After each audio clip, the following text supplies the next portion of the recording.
Dr. Mara asked me to talk today about other hormones that affect blood sugar, which is, I think, is a very, very interesting topic and a very important one.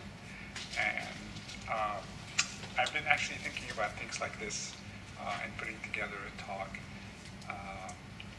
to address a series of talks to address why doesn't it work?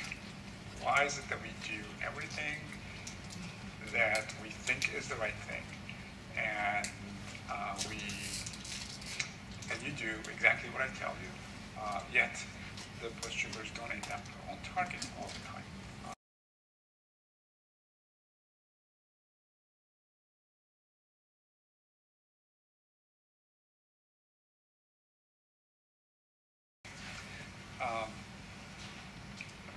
Glucose is extremely important for generating the energy and getting our bodies going and functioning all the time. And because of that, we are designed to have only one hormone that actually lowers the blood sugar, and so many others that are responsible for getting the blood sugar up, getting the glucose into the blood from wherever it's stored. And it comes in as a group of hormones. Some are immediate, very quick action because we need the glucose right now. There's something happening. Gym is scaring me and I have to run. And in order to get my muscles to run really fast, I need some glucose rushing into it. So all of the adrenaline rush and all those hormones that come from the adrenal glands that make your blood pressure go up and get you alert and heart pumping to get the oxygen going. But you also need the glucose, not just the oxygen. So the adrenaline also gets into the liver and starts promoting the glucose pouring out as well. So that's one. Another one is cortisol. Cortisol, how many of you know what cortisol is? Raise your hand. What does it do? Okay, good. It causes stress. Other than that, I have no idea. Or it's a stress hormone, exactly. It is a stress hormone. It doesn't cause the stress, right. But it's a response to a stress. But cortisol is not just about stress. It's actually important for everything. We make it every single day. We need it all the time. Almost, not all the time. But we need it for surviving, for living. Why do we need it? Cortisol does a lot of things.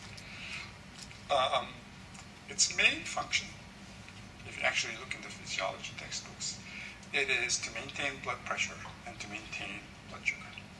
That's its main function. But it does a whole bunch of other things. And that's why, again, in a state of stress, you make more cortisol because you need to keep your blood pressure higher so that you're providing more blood supply, and you need your heart to function a little bit stronger. And also you need to maintain your glucose. So, in fact, often in the cases of the opposite of diabetes, when we have infants and toddlers who have too much insulin, and there is such a condition, they actually make too much insulin, and their blood sugar is low all the time, no matter what you do. One of the treatments is to give them cortisol, and that keeps their blood sugar up. One of the, well, let's say a few more words about cortisol. Cortisol has a very distinct diurnal rhythm. So it starts to rise at around 4 or 5 in the morning in preparation for us to get up and in order for us to wake up and actually get out of bed and stand. And all those blood pressures sort of changing. Now you're going from flat and relaxed to standing up and walking and doing things and thinking. You need that cortisol to rise and to provide you with the sugar that you need as well.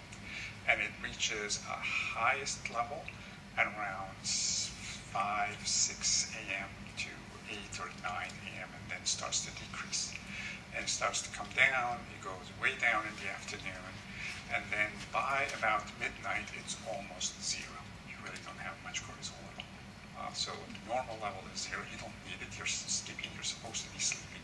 And if you're sleeping, there's no stress. You're not doing anything, and therefore you don't need it that much. And if you actually keep it high, you can have a hard time sleeping. For those who take cortisol because they don't make it, if they take it too late, then they can't fall asleep. So that's going to come back in a few minutes about why is it that we need so much more insulin in the morning? Why are we resistant to insulin in the morning? It's actually that cortisol level that's really high. I mean, higher by several folds. I mean, like I said, at midnight it's 0. In the morning around 6 a.m. it's like 15, 16, 20 times higher than 0, obviously. So you have a lot more cortisol, and cortisol is putting out sugar all the time, and because it's putting out sugar from the liver, you need more insulin for it. But one of the other things that cortisol does, besides putting out the sugar, it actually makes you resistant to the insulin action as well. So you need a lot more insulin to do the same thing. And that's that dawn phenomenon. That's the principal cause of the dawn phenomenon, but it's not the only one. But that's the main one. Where the blood sugar begins to rise, you need more insulin, and so forth. All right, what else raises blood sugar? So adrenaline maintains blood sugar higher. Cortisol maintains blood sugar higher. Growth hormone. Glucagon, yes. Okay, we'll talk about glucagon. I didn't hear you. I said growth hormone. Oh, growth hormone. Sorry. But we can talk about glucagon because glucagon. Growth hormone. I didn't mean to interrupt you. What's that? I didn't mean to interrupt you. No, that's perfectly fine. Glucagon is the fourth one. That's its main action, but it's an acute action. Glucagon is it's the exact opposite of insulin. It comes out of from the pancreas. It comes out from the alpha cells, not the beta cells, but they're all in the same islets. And it responds immediately to a low blood sugar, and it goes to the liver, and it breaks the glycogen and puts out the glucose and says, here, come out. It works with other ones as well, because how does adrenaline do? Raise the blood sugar. Adrenaline doesn't actually mediate the breakdown of the glycogen. But it puts it out. So it needs the glucagon to break down the glycogen. Now the glucose is free, and the adrenaline comes in and ships it out. So glucagon is another hormone, but then it comes down really quickly and shuts down. But it has a very interesting role. Now that we understand it a little bit better, it's kind of the yin and yang between insulin in normal physiology without diabetes. There's insulin that comes out, there's the glucagon that comes out, it's just constantly sensing and adjusting. That's how we maintain really tight glucose control.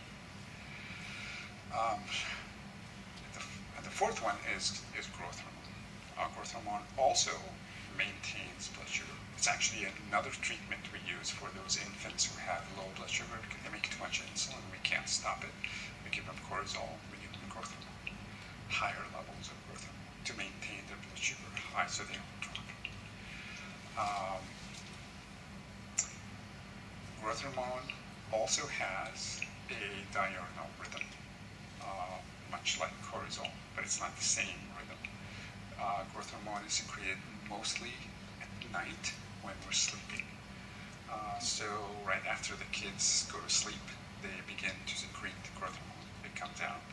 And at its highest level, actually, is the first few hours of sleep, all the way through midnight, 2 a.m., 3 a.m. In the old days, when we needed to test somebody whether they make enough growth hormone or not, we used to do it at night. We don't do it during the day. So we go in there while they're sleeping, they have the IV, and we draw blood every 20 minutes all night, because then we know if they're making enough growth hormone or not. We don't do that anymore because we have a slightly different way of doing it during the day versus doing it at night. So we don't have to come to the hospital. So growth hormone does, like cortisol does two things. One is maintain the glucose level, and it also works on making you resistant to insulin as well. So the insulin doesn't work as well. And there's that balance that happens between all of these things. So we've got insulin is the only one that lowers blood sugar, and growth hormone, adrenaline, glucagon, cortisol raise the blood sugar. What do we control? We're only controlling insulin and the food, sometimes the activity. But all those other four, at least those four, we have absolutely no control over them. And we can't adjust them in a child with diabetes or a person with diabetes. So they're constantly playing against us. And we just have to know that. We need to understand that physiology, and it varies from child to child. Because like I said, growth hormone, for example, is secreted at night when the kid goes to sleep. But when they approach teenage years, that is not true anymore. They sort of level out throughout the day, and then it gets to be higher during the morning, the second half of the night versus the first half of the night. And then when we get to be adults and we're not growing anymore, that pattern changes, and we kind of have a steady growth hormone level throughout the day.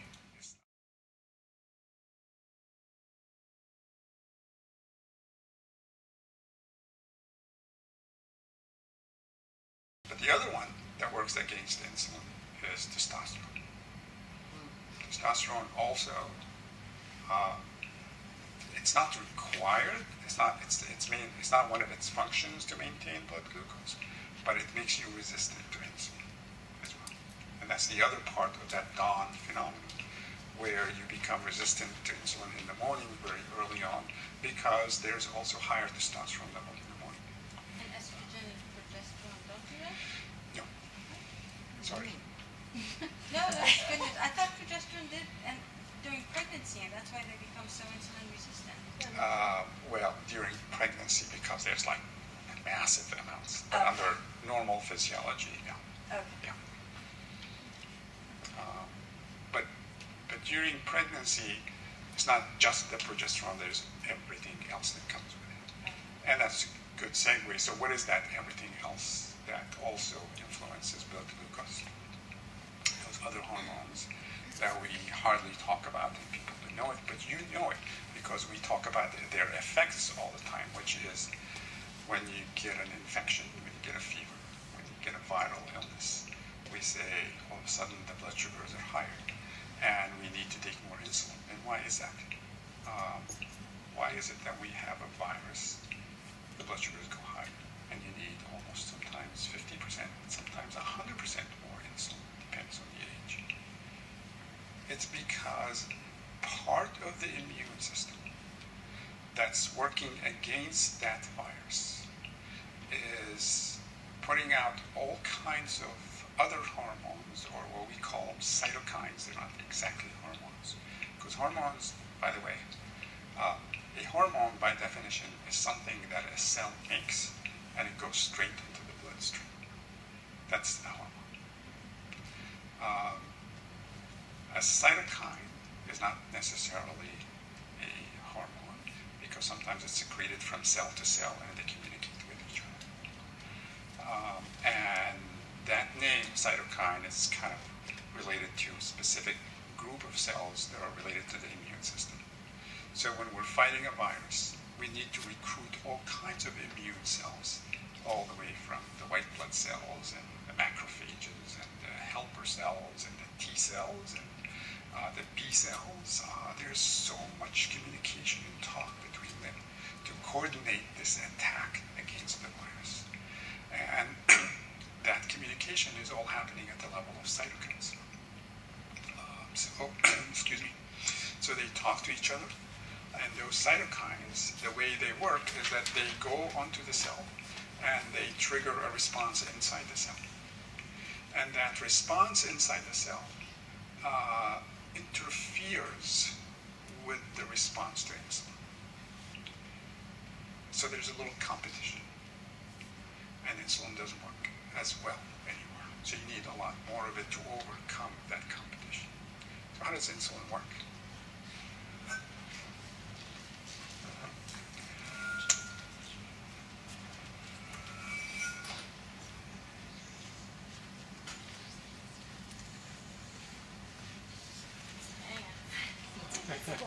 I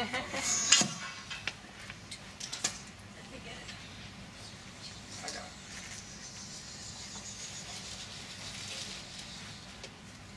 These guys were. Oh, no, I got it. Oh, you got it. Thank you. Has it stuck. That's good. Thank you.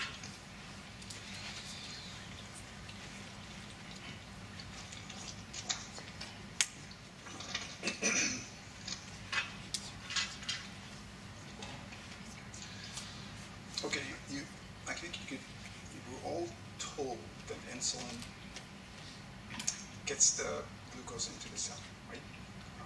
How does it do that? We don't know. Okay. Something about We didn't forget that. No, actually, it's not. Well, it is a receptor, so that's the other definition of a hormone, that it works through a receptor. So yes, the way the insulin works, first it has to bind to a receptor. So it comes in here, and actually two of them have it come in here. It binds this half and this half. And this process then activates this part which is inside the cell. This is the receptor. This then is activated and it starts doing all kinds of things. There's a cascade, one thing that leads to another, and then there's another path that comes this way, and it does all kinds of things. There's another path that goes this way, it does all kinds of things. There are all kinds of messages now happening inside the cells. And all of these messages are translating into actions from inside the cell. The first is to recruit a little channel and move it out to the outside of the cell, opening the hole so that the glucose molecule starts to come in. That's number one. That's not enough though. That's glucose just coming in, but nothing's going to happen to it. You need the insulin, the other part of the signal, to come in here now and say, okay, start burning that glucose molecule and generate the energy. So it is fairly complicated. I'm actually simplifying it here a lot. There are all kinds of things that need to happen, and all kinds of proteins and parts inside the cell that need to be recruited to make all of this happen. And these molecules, all of these things, are not unique to the insulin receptor. They're shared by so many other hormones and receptors. And that's why when you have all of these other cytokines that come in here and do something, and you have all these other hormones, including the growth hormone and the cortisol and the adrenaline, cortisol and growth hormone, they come in here and they start competing with this mechanism. Therefore, the insulin doesn't work as effectively, and you need a lot more of it to overcome that. So this is kind of, again, a rather simplified way of thinking about it, but it's a nice way of thinking about it, how it works. Yes? Does that mean that the adrenaline will not work as effectively if there is a high level of insulin? Yeah. So It does all its other actions, which are not related to the glucose. But will it have a hard time raising the glucose if there's too much insulin? The answer is probably not. I think it's still going to happen. Questions? So, I mean, they're all competing, but why do the other ones win? Like, is insulin the weakest? No, I mean, like they That's a talk good about point. adrenaline. Like, why will adrenaline? It's not weaker or stronger. It's just you only have a certain pool of soldiers inside the cell that are going to work. And if there's another receptor coming from here and it's taking some of them, it's just going to take them. So they can be divided up amongst all the others. It's not like one is winning against the other.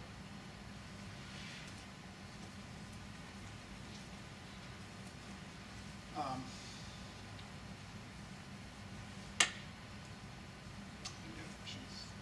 No? One? So, during puberty, is it more more growth hormone, or is there other hormones that get added to the mix? Thank you. There's definitely more growth. A lot more, because the growth works. Yes. My daughter's very small, for those who don't know. But we did test her growth hormone, and she makes just enough. Just enough to pass the test, but not enough to go have a growth spurt. Yeah. So yes, during puberty, it's the growth hormone and the testosterone that really makes it. And even girls, they make more testosterone. It's just the balance of how much testosterone, how much estrogen. Where does estrogen come from? It's from testosterone. You make testosterone first, and then you convert it to estrogen. In the males, you just keep it that way, and you convert it to the active form of testosterone, which is called dihydrotestosterone. In the females, you shift more towards the estrogen. So estrogen comes from testosterone. It's the precursor stuff. That's why we all have testosterone, we all have estrogen. And it's that little bit of estrogen. Okay, this is a side note again. But since you're all fascinated by this, early in puberty, even in the boys, you notice that a lot of them do develop breast. They have what we call gynecomastia. So their breasts get larger. Why? Because early in puberty, they are making so much testosterone and converting so much of it into estrogen. They haven't quite learned how to stop it and not make too much. So the balance between testosterone and estrogen is a little high, so they begin to have breast tissue. And later on, the testosterone just keeps going up higher and higher, and the ratio now becomes a lot more testosterone to estrogen, and they stop that process. So 50% of boys will have breast tissue through the early part of puberty. All right, that's way off the topic, but that's all right. So yes, during puberty, too much testosterone, not too much, maybe just too much, but it's a lot of testosterone, it's a lot of higher growth hormone, and just general increased metabolism and increased demand that they need so much more. And increase what was the second thing? Metabolism. And what was the second? And demand on how much insulin that they need, not to mention that they're eating a ton also, and they need a lot more insulin. So yes, generally during puberty, I would expect that the insulin amount that they need would double within a few years, and it peaks at around 1.5 to 2 units per kilo per day. So so per pound would be close to about 3 to 4 units per pound per day. No, I'm sorry. It's about 3/4 to 1 unit per pound per day. So if somebody is 200 pounds, they will need about 150 to 200 units. My son is way under. For 200. Yours is the same. Really? No, this is During puberty. puberty. For us, it's the same, 60 pounds. No, it's a little bit less. No, it's kilo. Yes, it should come down to about half as much. So expect that in a child, if your child is just beginning puberty, expect that's going to happen, and don't be surprised and keep up with it. And it happens relatively fast. And what about when they're fully into teenagerhood? Hopefully still growing at some point, but not. It starts to come down. So around 16, 17, 18, you start actually coming down. So what would be more normal ratio? Then? Less than a unit per kilo per day. So half a unit per pound.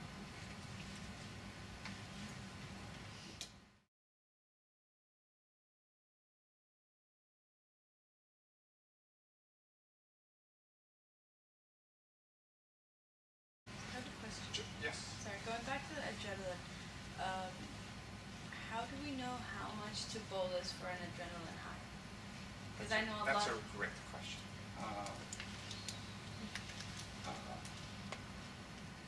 Does anyone know the answer?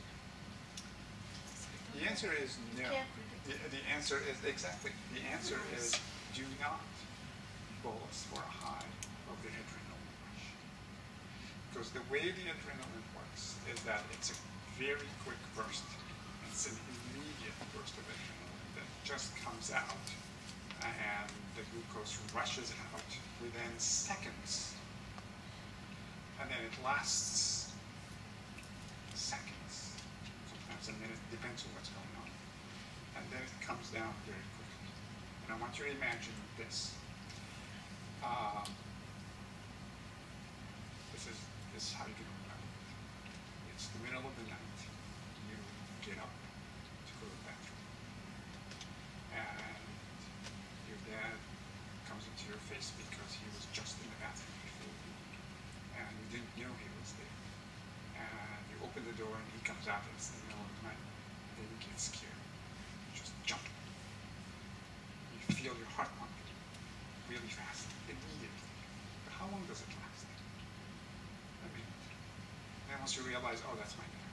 And then you just relax and it comes back down. So think of that same scenario. Now imagine the peak of blood sugar rising really fast and coming down really quickly. Almost the same time frame. So that's why, so the kids who play competitive sports, for example, during the game or immediately after the game, and their heart is racing and they're so excited and the adrenaline is there. Or if you check them during the day at halftime, blood sugar is really high. Don't do a correction for it. Just wait a few minutes and you'll see it's coming in. And if you wait 20 minutes or 30 minutes after you're done with the game and you're sitting in the car and you went home and you took a shower, it's way down. And if you do a correction for it, you can have a low after that. So where does it go? Where does it go? No insulin. Yeah. No. Another good question. So, when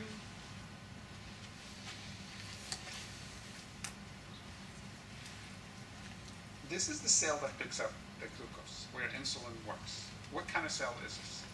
What's the main action of insulin and the main pot where glucose is actually utilized? It's muscles, it's liver, and it's fat. Much less, in fact, but mostly, the biggest by far, about 90%, is muscles and liver. So when the muscles are working, there's actually an insulin-independent uptake of glucose. So these things come up here and open up. And there's another kind, not this one, another channel that comes up that's not dependent on insulin. And it opens up. And it happens when you have more exercise, the more activity you have. And it opens up and the glucose comes out. Not to mention that this entire sequence of events that happen inside is a lot more efficient when the muscles exercise. And not only immediately during the exercise, but also for a longer time afterwards. So there's a sustained effect. So it's not just like if somebody exercises for an hour, then only during that hour. In some people, that effect lasts for the whole day. And some people, it lasts for several days. It's just your baseline responsiveness to insulin is much higher, even though you don't exercise every day. You just do it every 3 days, but you have a really intense exercise and you work out your muscles. Then you become a lot more sensitive to insulin. Because all of these things are sort of like ready. So yes, that glucose comes in quickly because it just re-enters the cells without the need of insulin. So is it okay to tell a child if they're going to be eating a meal and their sugar is say 320 and you know that you bolus them and you say, okay, you know what, go and run around before you eat for 15 minutes? Yeah, it's Is it okay to do that, It's to bring okay. the sugar down, go sit on the bicycle or whatever and Sure. start metabolizing the high sugar so that when you eat then the sugars will Sure. you're making the muscles pick up that glucose a little bit faster than if you just sit and wait, and you're making them the insulin, whatever they have already, work faster. You're also making them absorb it a little bit faster because now they're exercising. Exercise is an incredible mechanism to lower blood sugar. In fact, going back to growth hormone testing, in the old days, like I said, you used to put them in the hospital and measure their blood every 20 minutes at night. And then next morning, to confirm it again, we would make the kids just run up and down the hallway and then come back and then take a blood sample and measure the growth hormone. Because as they run, the blood sugar goes down and they need to bring it back up, and they put out all this growth hormone to actually keep it up. And we know that this is a stimulant to growth hormone. If they can make it, then just make them go low by running, or go up the stairs and come down. I've tried And it. not enough. How do you know I'm keeping her low?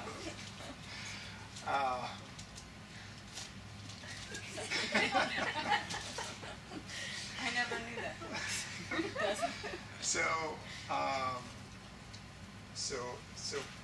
that's exercise is a very powerful mechanism to lower the blood sugar, and it works very quickly. And the smaller they are, the kids, the more that happens. You know that, and you know that. It's just like it doesn't take much. I mean, literally just run over there, and it's 150 points lower.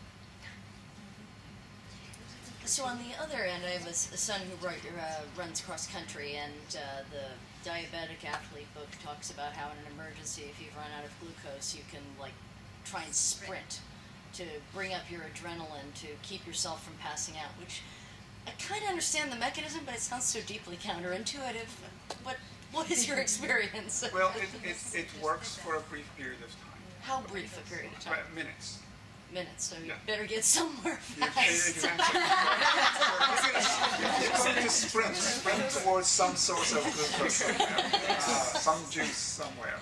But don't just keep sprinting, because after a while, It's just not going to work it's that not long. going to work. In fact, not only that you drain your glucose, but also you drain your adrenaline too. So before I forget, I want to say two things. It's kind of like you're running out of gas in the car, and you get really anxious, and you just want to drive faster to get to the gas station. And the faster you drive, the more Gas you're using. gas you're using. In fact, Yeah. you should just drive around 50. It's probably the most efficient speed, and you're using your gas more effectively. And then the other is, for some athletes, I heard a talk once several years ago where those who have a really hard time after exercise, like a competitive sport, when their blood sugar is really high after the game, 400 all the time, no matter what they do,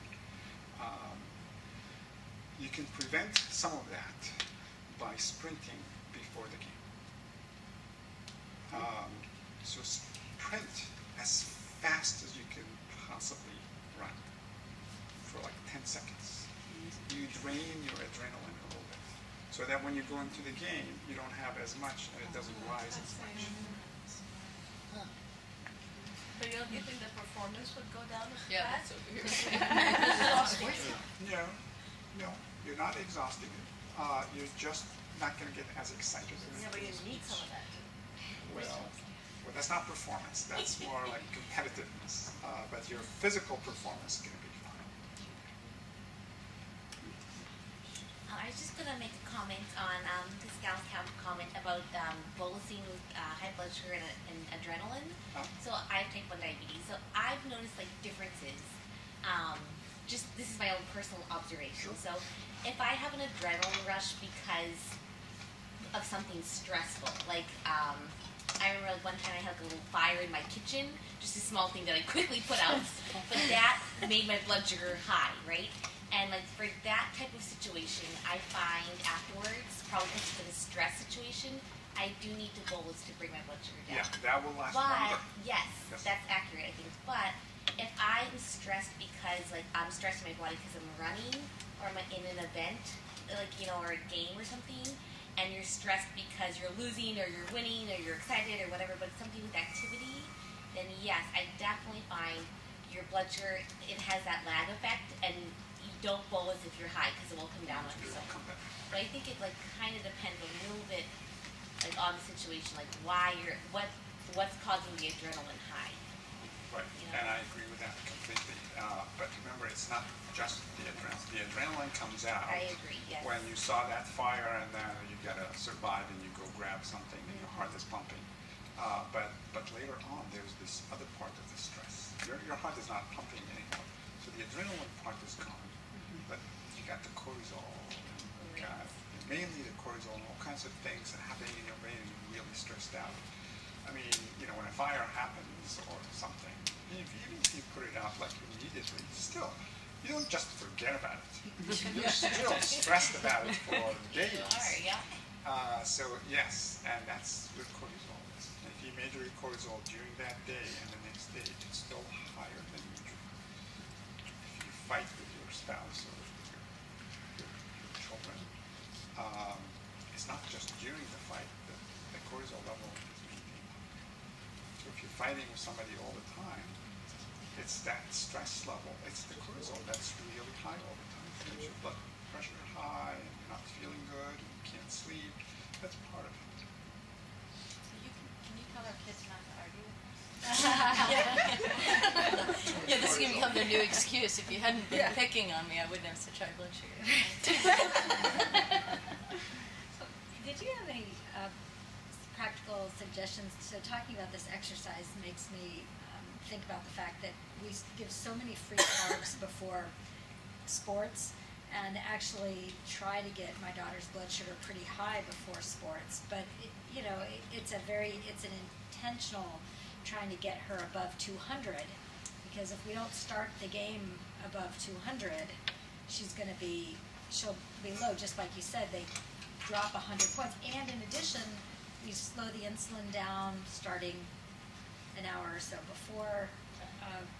When you say she drops low after the game, if we don't give her the carbs, so when is that happening? So at sort of halftime, so let's say she starts above 200 at the start of the game, and by halftime she'll be 80.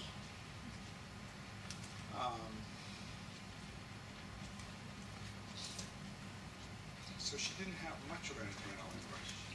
There's not much adrenaline. I don't think it's adrenaline. I think it's the opposite. I think it's the running and It's draining. the running and using the metabolism, using up all of that glucose. And the adrenaline is just like, so the adrenaline. I don't think it's an adrenaline. No, it's not. Yeah. The adrenaline rush from the competitiveness, first of all, it's dependent on what exercise you're doing. If you're just doing practice, or if you're just doing a little game, you're enjoying it, you don't get that much. If you are, if you're a person who just, like my daughter, I don't think she has any adrenal glands at all. I can scare her in the middle of the day, in the middle of the night, at 2 o'clock in the morning, when she least anticipates that there's anyone walking at her. I'll just get into her face and do something. So that, Dad, what are you doing up? And there's absolutely no adrenaline whatsoever. So it's personality dependent also.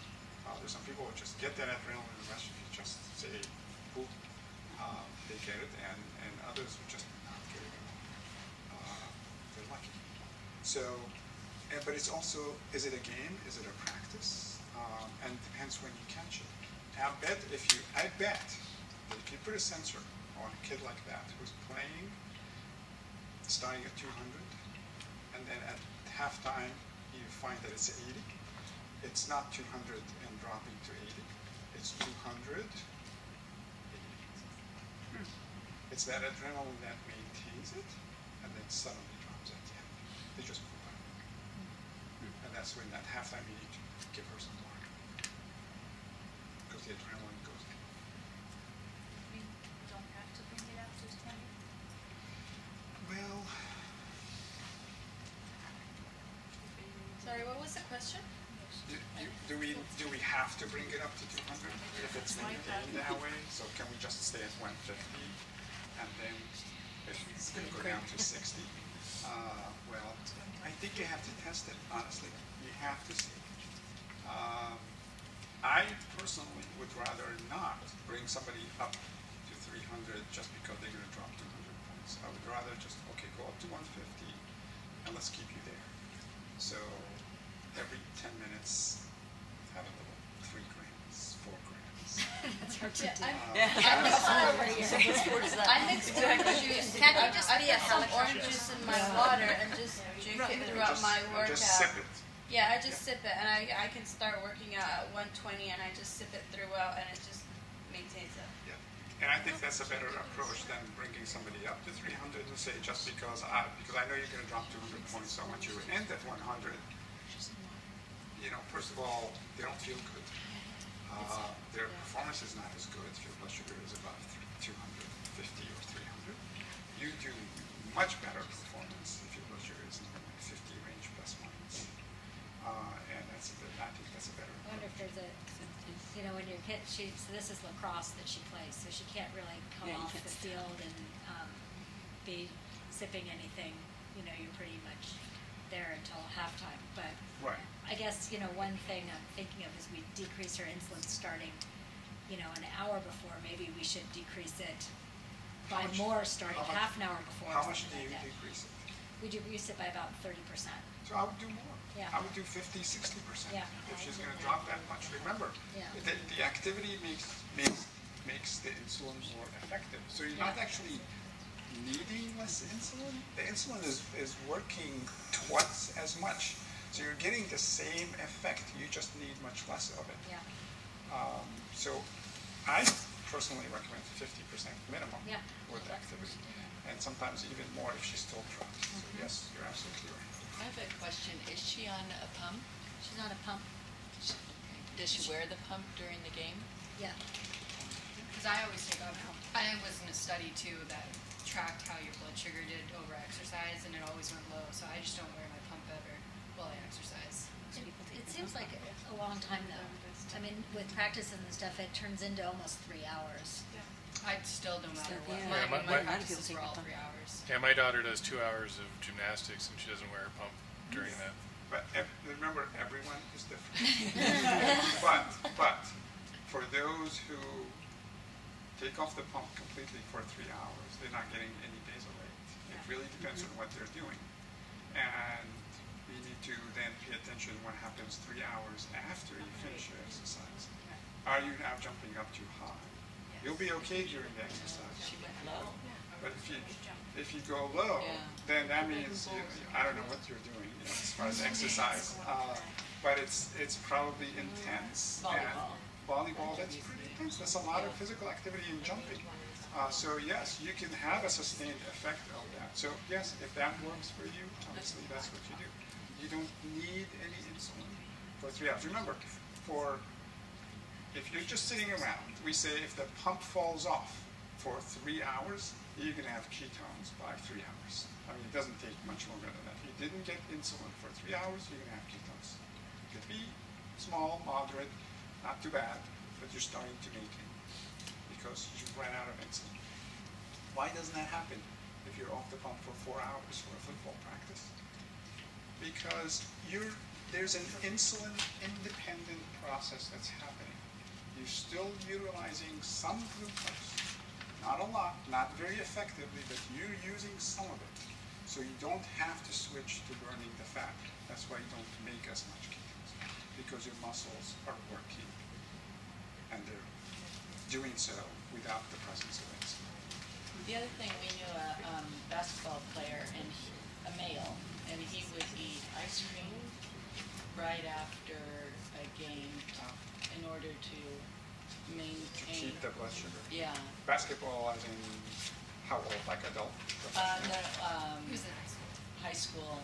Yeah. So basketball is extremely intense. Yeah. Like volleyball, in fact, is the same, and it's a long one. For volleyball, like 2 or 3 hours. Yeah. Football practice.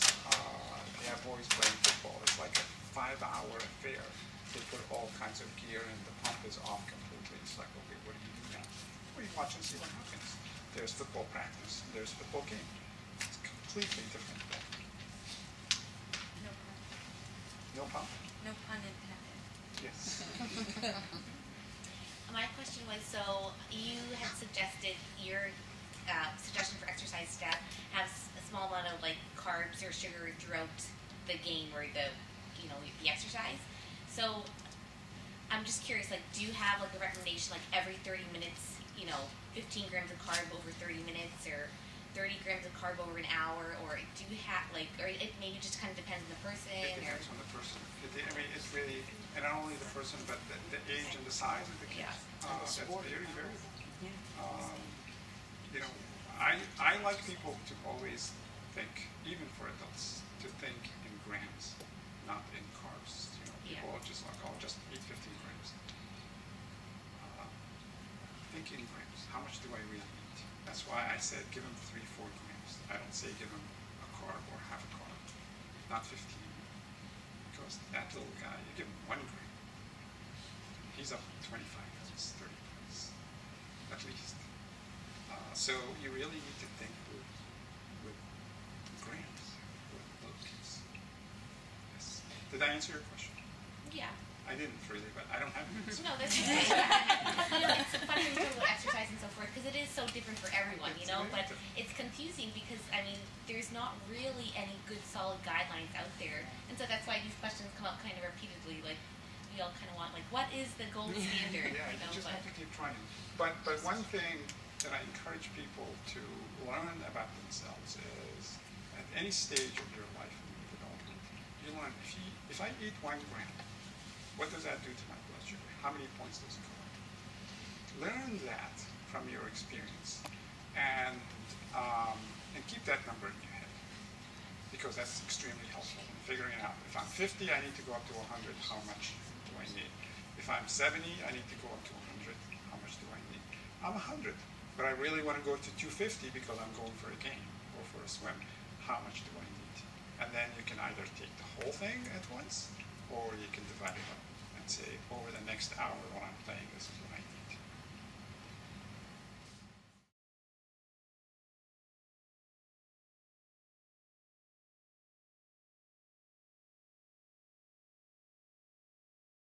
This might be off topic, so I apologize in advance if it is. But you talked about the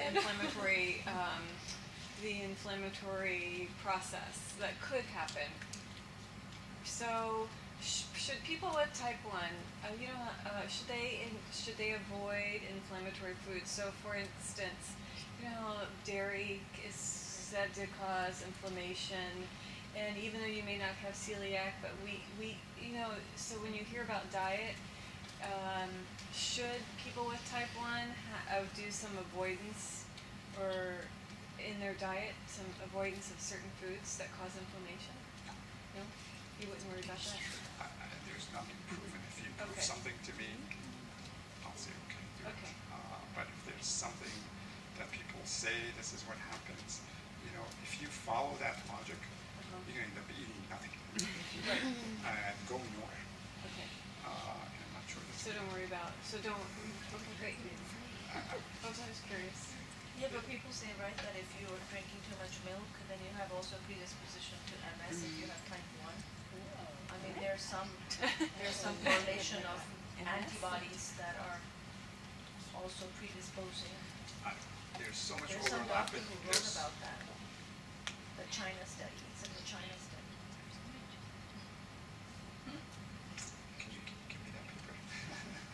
There's so much overlap between MS and type 1 diabetes. In the pathophysiology of it, the autoimmune response, the predisposition, the genes, and there are people in the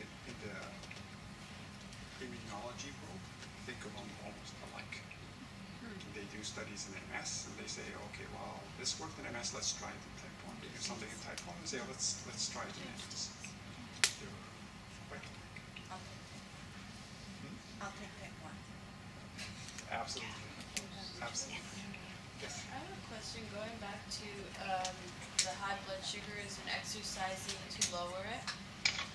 I remember this when I was first diagnosed like 18 years ago. The doctors used to say that if it's above a certain level, not to exercise, because that just increases ketoacidosis, ketose. So I don't know if that still applies exercise, or what's the logic We behind that? I don't actually do that. Some people still actually recommend that and say, oh, if you're over 350, sit around and drink some water. Like, okay. That doesn't make any sense because exercise will help you lower that blood sugar faster, so why should you do that? I think the old school is, it comes from two points. One is if you're high, you're likely to have ketones. If you have ketones, your muscles really don't work very well. So you can get some cramps, you can get the ketones to be worse. But I don't know if that's necessarily true that every time you're high you have ketones. I think in the old days that probably used to be the case. The other is definitely if you're high, you have a low performance. So your muscles don't work as well, even without ketones. If your blood sugar is high, you have to sort of think, why is a blood sugar high? If it's high, it means that the sugar just staying in the blood, then it's not going anywhere. And if it's not going anywhere, then it's not going into the muscles. And of course the muscles are not going to work. But there's also the effect of the sluggishness of the blood itself. There's so much glucose in it, it's a little bit more viscous. It's a little bit thicker. If you have a blood sugar of 500 and 600, you kind of feel it. You feel that heaviness everywhere. So even your muscles will feel that way. And you don't have a lot of energy and you're not going to perform good. But as a general thing, say if your blood sugar is high, don't exercise, the answer is no. I would say if your blood sugar is high and you have ketones, it's probably not a good idea. But if you have no ketones, go ahead and run. That's going to help you. Yes? I have a question about hormones, but I don't think it's ever been studied, so I can't prove this to you. So it's all anecdotal. But my sense is, from knowing the type 1 community, is that there's a much higher incidence of bedwetting in kids with type 1 than kids without type 1. Now I know it's a hormone that regulates, right? It's concentrating the urine at night and telling the kidneys also, it's like two hormones or something, or two things that are supposed to happen controlled by hormones to prevent peeing at night. And I'm convinced, and again, that the same thing that's working against them, with the insulin and amylin and glucagon, is also affecting those hormones. Now, no one's researched it because I'm sure it's not a very interesting study, except to the parents who are doing the laundry at night. But why hasn't it? I mean, and I know that there's nocturnal hypoglycemia, so they tend to sleep more heavily too. So it could be there's a problem with them being heavy sleepers. So maybe it's both of those. I don't know if that's regulated by hormones. So I take care of about 1,000 kids with type 1 diabetes. I think I have two. Do you ask them? Of course. Two kids who have that, and one recently just sort of like an accident, just a one-time thing. My general response is, anytime the blood sugar is greater than 180, you're going to make too much urine, and it doesn't take much. If your bladder is really small, you used to just go to the bathroom all the time, all you just need is just an ounce or two, and just going to pee up. But for the heavy sleepers, yes, if I think it's related to diabetes. Sure it is, because a lot of times I know it's parents who tell me that it's when their kids are low, and I wonder if that's an agreed response trying to wake them up. That's different. If they're low, then obviously they are sleeping heavily. They're not going to be as responsive to any stimulus as normal. But if they're not low, and they're not high, and they're still having bedwetting issues for the whole night, then that is not related to diabetes. But there is a hormone that controls. It has nothing to do with insulin or beta cells. It's an antidiuretic hormone. It's called EDH. It comes from the brain. And there's no connection. No.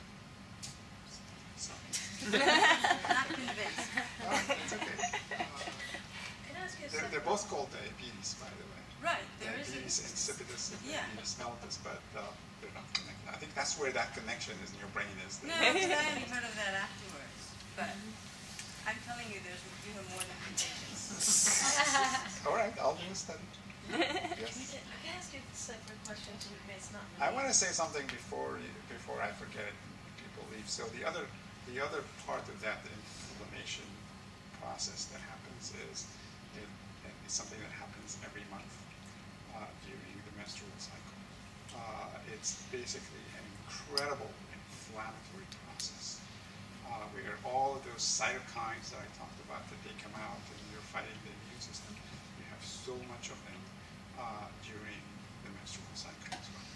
And that's what makes you resistant to insulin. That's why you need more insulin during that time. And again, it's not during the menstrual period. It actually starts a couple of days before, and then 2 or 3 days into it, even though it lasts 5 days, or may last 5 days, but it's not for the 5 days. It's only the first few days where that inflammatory process is happening, and there's too much going on. Yes? Is it true that if somebody has a low growth hormone and they need growth hormone because it's low when you check it, that if you give growth hormone, you can end up getting type 1 diabetes? No. It's not true. Can you get an adrenaline rush when having a low blood sugar? Because I find sometimes Absolutely. in the middle of the night, I'll just snap wide awake and I'll be low. Absolutely. Like it happens all the time. Yeah. Is that why I wake up immediately when I go low? Exactly. Okay. Exactly. It's part of your body's response to that, and that's where that hypoglycemia unawareness develops. Is when your body gets used to that low, and you don't get that adrenaline response anymore, and you don't get that glucagon response anymore, and you just don't feel it. And that's why we say if you had a low during the day, make sure you check at 1 to 2 a.m. Because if you're going to have the same level low, you're not going to wake up. It's not going to wake you up. It's that adrenaline that wakes you up. And you adjust to it so quickly, and then you readjust back so quickly again within 24 to 48 hours. So that night, please, if you had a low during the day, you got to get up that night and check. Not because you're more likely to go low. That's not it. It's because that if you did go low, you're not going to wake up. When do you start telling children to wake up themselves? You know, with an alarm to check. Like at what age do they start waking up instead of the parents waking up to check? Out of the house. 18? What if the kids Until then, it's your responsibility. These kids don't wake up with alarms, right? My son used to set the alarms. Yeah. You know what my parents did? They told me if you're responsible enough to get a driving license, then you're responsible enough to get up and check your own blood sugar. And you're still not driving. I actually got it confiscated by my parents a few times. So you just, the responsibilities of, you can't just choose what you want to be responsible for. We didn't do That's that. a We really, didn't do really we didn't good do that articulated at answer, all. which is, it comes with every other responsibility. But I tell you, it is actually the last responsibility you give. This is a disease. It's not, okay, now you're folding your PJ in the morning and putting it neatly on the bed and making your bed straight. Now you take care of your insulin. Yeah, but the alarm goes on and the kid doesn't budge. Right. So That has nothing to do with diabetes. I know. That's being a kid. I don't know. Some kids It's might. not responsible for waking up. You know, I'd like to add to that too. I mean, I have gone the gamut, and I have 18. One that started at 5. She's 18 now. I still feel, as long as she's under my roof, I do feel responsible for making sure she's okay in the night. Yeah, she does it for the most part, but you know, you also want to keep an open dialogue with your child as they reach their teen years, so that they'll come to you and say, you know what, I did something bad today, and I'm going to need you to check me tonight, aka drinking, you know, may become an issue. But you definitely want to have that and be able to have that sort of intimate relationship with them, so you can go in and check on them and have them be okay with that too. I think that's important to keep that open. Okay. Really good point. Well, the other thing is when they're in high school, and if you're, high achieving student on the volleyball team, on the student government, doing this, doing that, doing your homework, they're exhausted, and you want them to go to sleep. My husband was the one who got up in the middle of the night, and he tested her. Her bedroom looked like, from taking the apple juice, and she'd toss it because she was still asleep, pretty much, because that was the priority, was for her rest and not for her to be half asleep, testing her blood sugar, thinking about it, wondering what she should do, and then worrying, bolusing herself, which she took care of all of that. But, in the middle of the night, But I didn't Dad do did it. Yeah, but when I went to college, I didn't do it. So. Yeah, she didn't do it. I still don't do it. But then it's your problem. It's But not that's- your I dad's mean- problem anymore. But then she was sick one time. She had the horrible flu. The whole dorm had the flu. There was no help. Well, anyway, but I couldn't get in touch with her. But it is a tricky thing, which is if you keep doing everything for them, and all of a sudden they go to college, but they never actually have to deal with it, they never have to think about it. So yes, it's not about doing everything for your child. There is a point very early on when you start talking about things and you start giving them some responsibilities, one after another, small little things that they do. But it can start at age 9, it can start at age 8, but you have to choose. You have to choose what is it that they're doing on their own, and never out of your eyesight. You have to supervise everything and see what they're doing. And there's a difference between this is your responsibility, you have to do it, and if you don't do it, I'm not doing it, versus let's do this together. I really want you to learn how to do this, and I'm going to watch you do it. And there isn't a point where I can tell you, oh, now he's 11, therefore you don't have to worry about it. He's supposed to bolus for every meal he eats. That's not going to happen. He's supposed to remember to check his blood sugar every single time. You're not checking his blood sugar for him every single time until he's 18 or she's 18. You're going to, at some point, you're going to say, okay, you need to check your blood sugar. I'm going to watch you do it. But counting the carbs, entering everything, doing the boluses, making sure it all happens, it remains your responsibility as a parent to make sure it happens. Who does it? That's not something I decide. This is something you decide based on your child maturity and what kind of relationship you have and what kind of home environment that you have. But you start with that very early, one little thing at a time. And I'm a teacher, and so we did teach her that. This is during volleyball season when she would go low. I know, and I'm embarrassing her. It's my job. But she was on a pump at age 12, and she would calculate all of that herself. So yes, I agree. We did not. And there are kids who are middle of the night. And there are kids who will accept some of that, and there are kids who will just say, no, I'm not going to do any of this. This is your responsibility. And there are kids who will say, don't even touch me. I'm going to do it all. And they don't do it. At 15, they don't do it, and they tell you, yeah, we're doing it, and don't you dare tell me what to do. And it happens. And that's where counseling comes in. That's why we have counselors. That's why we have psychologists. That's why we have to talk about these things. That's why we have a transition coordinator who starts talking to the kids at age 12. So that there's a curriculum that we have 6 years to go through, and making sure that they're telling you what should they learn at age 12 and 13.